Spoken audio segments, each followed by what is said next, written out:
Intelligence Act of the European Union is Europe's first attempt to regulate artificial intelligence comprehensively. And drafting started in 2021. And yeah, the framework just went into force 2 weeks ago. So it's quite exciting. So I think the first thing I should say is that I'm really, really happy that the act went through.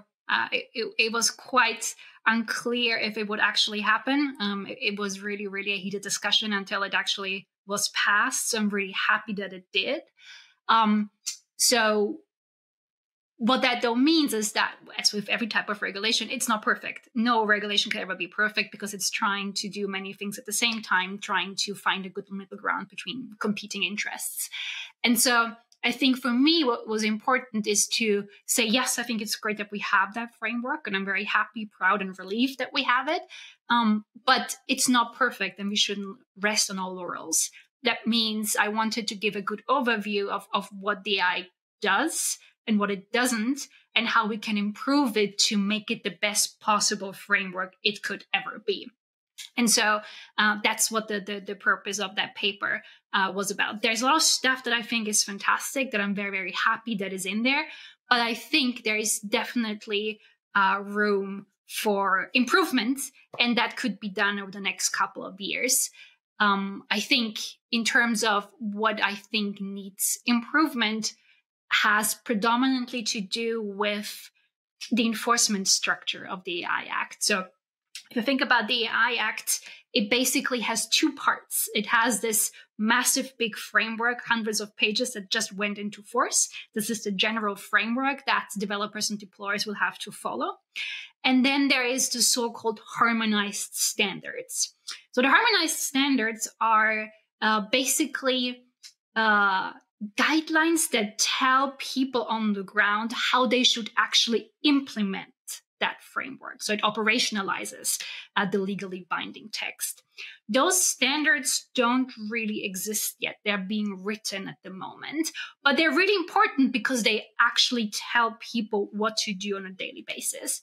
The thing about this that concerned me, or was one of the reasons that is concerning to me, is that the people who write those standards are predominantly people from industry, which in itself is not a problem, but there is definitely a power dynamic that we cannot underestimate if those who should be regulated write their own standards. And then there's the question of, like, how can I know that industry actually follows those standards? And then again, that's the second problem here, is that it's unfortunately not very teethful at the moment, because there needs to be some kind of conformity assessment. So before a product goes to market, somebody needs to assess that that product actually adheres to the AI Act and the standards. And who does that? Industry as well. So industry is self-assessing whether the products they want to bring to market are actually in coherence with the rules that they just have written for themselves. And so that is one of the biggest issues here, in my opinion, because it requires a lot of goodwill, good thinking, and a lot of ethics, that you actually follow those rules and have rules that are actually meaningful in a way. And so that was one of the biggest issues that I saw. The best way to think about the AI Act is as a pyramid system. So the legislature decided that not all AI needs to be regulated in the same way, but it needs to be regulated according to the risk. So that means there's a risk-based approach. And so you have this risk pyramid where at the top you have those applications that have some sort of unacceptable risk and therefore should be banned. And for example, an example would be that emotion detection AI is now banned when it's used in the classroom or in the workplace. And that's a good thing. But there are certain types of applications that I think are still problematic and that people still be able to use them. So for example, emotion detection, which is scientifically not very valid, unfortunately, even though it's banned in the classroom and in the workplace, it's still allowed to be used in criminal justice and immigration, which is a big problem. There is also a lot of lenience when it comes to face recognition software. Some applications of that technology are banned, but there are a lot of exemptions that allow the criminal justice system to make use of that technology. And again, that's really problematic because facial recognition software is very known to be very biased and unreliable. And so, especially in those areas, high-risk areas, I really think that those systems should have been banned. And then the second thing I think that I felt was a little bit underregulated is generative AI in itself. So I'm very happy that there are some types of regulations in place that deal with, ChatGPT and DALL-E and Midjourney and all those systems that create pictures or text or audio or other images. But the way that it's being regulated is, again, very subtle and soft. It's predominantly about transparency. So it doesn't require people to develop certain tools that adhere to a certain standard. It's more that you have to be transparent about the capabilities and the limitations of it. And again, that's not a bad thing. It's good that, you go to the supermarket and you pick up a can of soup and you read the ingredients. And it's good that you know what's in that soup. But imagine it would say, yeah, there's poison in it. That's transparent, but wouldn't it be better that there is a law that says there shouldn't be any poison in it? And that's how I think about that. It would have been better to have certain rules of what a system can and cannot do, what kind of performance we want to expect, what kind of baseline it has to adhere to, rather than just focusing on transparency. But I think I'm disappointed that there's nothing in the AI Act that deals with truth, even though hallucinations are one of the biggest problems that we're currently facing. And there is nothing in there that requires developers to create tools that are more truthful or more adherent to the truth.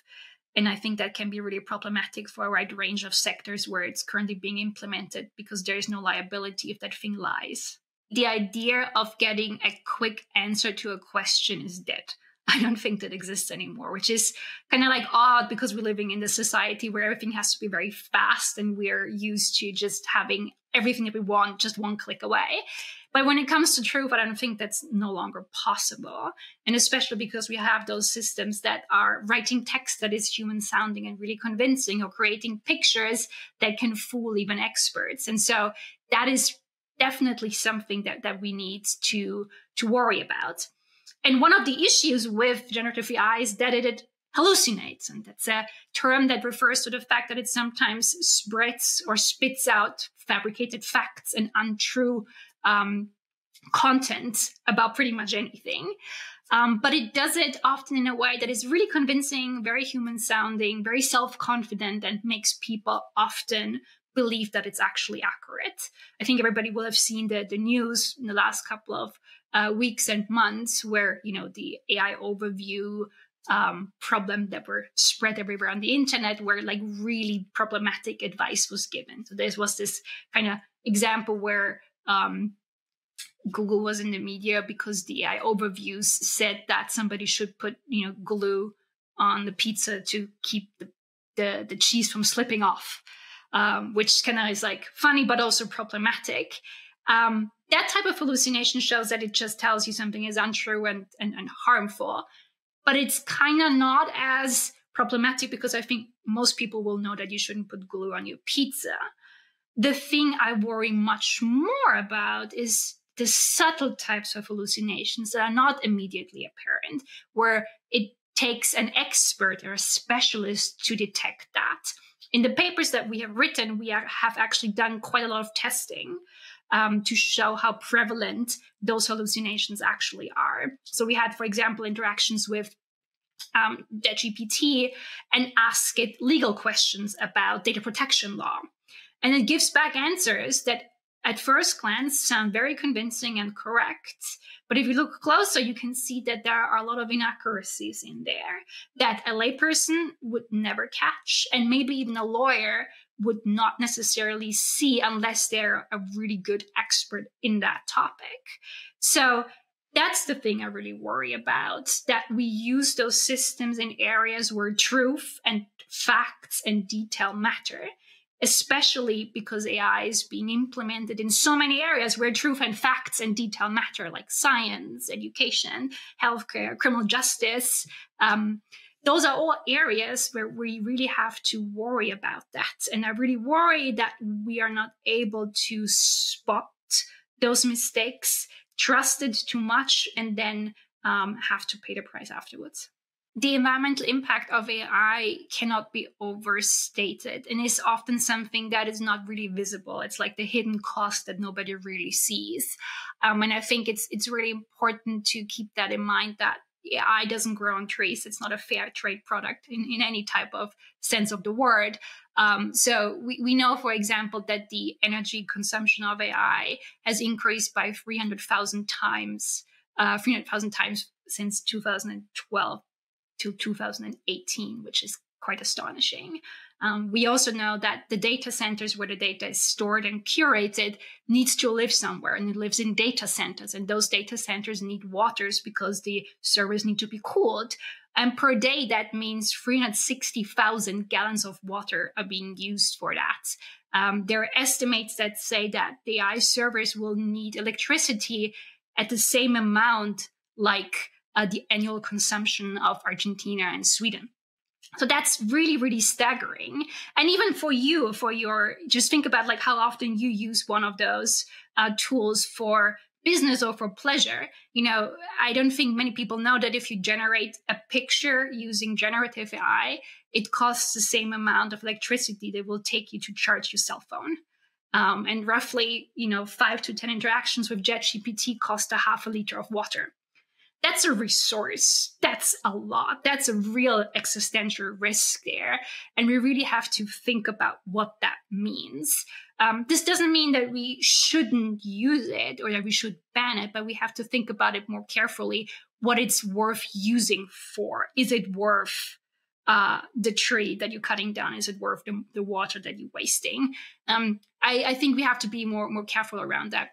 I often think about it in the first time when X-ray came about. We had a similar problem. When X-ray first came about, it was just implemented everywhere. So you could, for example, go to a shoe store and have your foot X-rayed in order to figure out if the shoe that you're wanting to buy is actually fitting your foot well. That was a fun gimmick for people to do because, it was something that draw customers in. It was often used for children as well. So knowing what we know now about the problems that X-ray have for health, we would never do that again. Like, it's really problematic to use it for all types of purposes, but we haven't banned X-rays. We just think about very carefully when it's worth to be used. And when we do, we put safeguards in place. Like if you get your X-ray done, you, for example, get a lead vest or something like that. And something like that needs to happen with the use of generative AI as well. You need to think about the environmental cost that it has and whether the task at hand is worth the cost. I think it's going to have a global impact for two reasons. The main has to do with the fact that the AI framework is not just applicable for the member states, but it's applicable to everybody who wants to target the European market. Now, the European Union being one of the biggest economies in the world, that means that a lot of third-party countries like the US will need to follow those rules if they want to have, the ability to sell and market their products in Europe. So that means that it will become something that is applicable around the world. The second thing has to do with the fact that, when a lot of countries are now already thinking about regulating AI as well.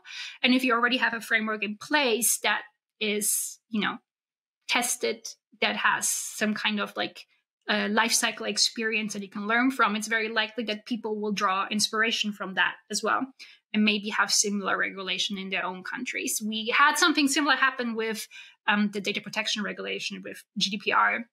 That started off as a pure European framework, but for similar reasons has become a global standard now. So I think over the next couple of years, we will definitely see an increase of adherence to those standards for one of those two reasons. The question whether regulation is stifling innovation always comes up. I think it's an argument that I don't appreciate a lot because every time there's new regulation, somebody says, oh, we'll stifle innovation. Good regulation doesn't stifle innovation. It prevents unethical innovation, and it's fostering beneficial innovation. That's what it actually does. So when the automobile first came about, And then there were laws that would regulate the manufacturing in a way that it would require people to put in seatbelts. There was a similar discussion around that, and people said, this is stifling innovation. We don't want that. But nowadays, just ask the question, who would buy a car without brakes? Who would go to a doctor that doesn't have a license? Who would cross a bridge that is built with rotten wood? Nobody would.